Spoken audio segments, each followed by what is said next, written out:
Today, we're going way, way back. We're going to explore the epic story of humanity's journey from just trying to survive nature to actually starting to shape it. And believe me, this isn't just a story about rocks and caves. It's the story of how we became us. So let's dive in. First things first, to really get the Stone Age, you have to appreciate its incredible scale. We are talking about 2.5 million years. I mean, that number is so huge it's almost impossible to really wrap your head around it. Think about it this way, that's over 99% of all of human history. Everything that came after was built on this deep, deep foundation. So how do we even begin to make sense of all that time? Well, historians break it down into 3 major chapters. You've got the Paleolithic, or the Old Stone Age, and just look at it, it's enormous. It's basically humanity's longest childhood, stretching across almost the entire timeline. Then you have the Mesolithic and the Neolithic, which are way shorter, but they are absolutely packed with explosive changes. To guide us through this immense history, here's our roadmap. We'll kick things off with a clear definition of what the Stone Age even is. Then we'll walk through that long age of survival. After that, we'll check out a world in transition, witness the game-changing farming revolution, and finally, we'll talk about our Stone Age legacy. All right, let's jump right in. Section 1. What exactly was the Stone Age? Turns out it's about a lot more than just its name. At its core, yeah, the Stone Age is all about the tech of the time. It's the era when our ancestors' main way of shaping their world was by using stone. But it was also this period of massive social evolution. It marks that long, slow journey from chasing your food to actually growing it yourself. Okay, on to our second section. Let's see how this whole thing began in humanity's longest and frankly toughest phase, the Paleolithic, or the Old Stone Age. This was, without a doubt, the age of pure survival. So, picture it. Life back then was completely nomadic. You're living in a small group and you're always on the move, following animal herds, searching for edible plants. You're taking shelter in caves, wearing animal skins to stay warm. But here's the amazing part. People weren't just surviving, they were creating. They made incredible art like the stunning rock paintings you can still see at Bimbetka, telling the stories of their world right on the walls that sheltered them. And their toolkit? It was basic, for sure, but it was incredibly effective. We're talking about crude hand axes, choppers, and scrapers. These weren't specialized gadgets, they were the all-purpose survival tools. They were designed for one thing and one thing only, to get the job done, whether that was butchering an animal or digging for roots. And then came a discovery that would literally change the human story forever. Fire.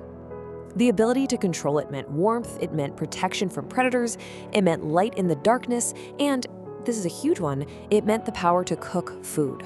This unlocked more nutrients, it fueled the growth of our brains, and it was just a massive leap forward for all of humanity. After millions of years, the world itself started to change, and so did we.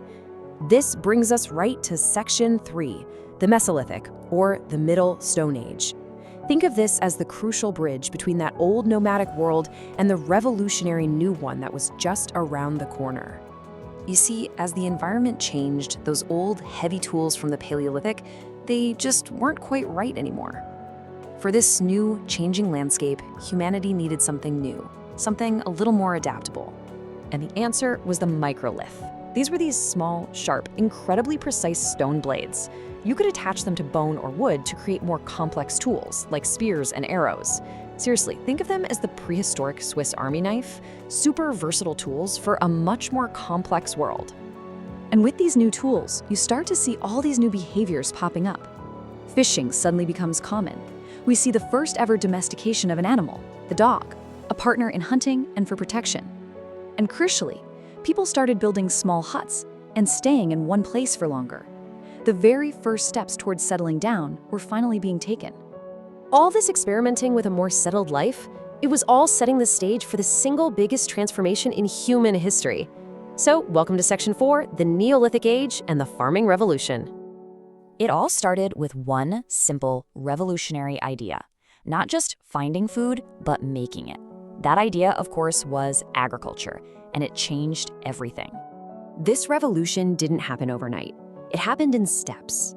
First, people figured out how to plant and harvest crops. Then they domesticated herd animals for meat and milk and labor.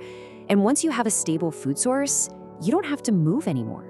So they started building permanent homes from mud and, for the first time in history, formed small, settled villages. I mean, the scale of this change was just total. It's like night and day. Your food source shifts from hunting to farming. Your home shifts from a temporary cave to a permanent house. Even your tools evolved. They became polished and specialized just for farming. Absolutely everything about daily life was transformed. And this new, settled lifestyle, it sparked this incredible explosion of innovation. With a stable food supply, people actually had time to think, to invent. They created pottery to store their grain and water. They developed polished stone axes to clear forests for new farms. And of course, they invented the wheel, which would go on to revolutionize transport and construction. So, why does any of this ancient history matter to us today? Well, that brings us to our final section, our Stone Age legacy. Because this story isn't just in the past, it is the absolute foundation of our present. This journey is the blueprint for our modern world. Over millions of years, our ancestors transformed themselves from nomadic hunters to settled farmers, and then into the very first villagers. This whole process laid the groundwork for everything that came next: cities, civilizations, and the complex society we all live in today. So, I want to leave you with this question to think about. When you consider all these great leaps forward, the control of fire, which gave us safety and better food, the invention of farming, which completely reshaped society, or the wheel, which changed our relationship with distance forever, which one of these innovations do you think was the one that truly set us on the path to becoming who we are today?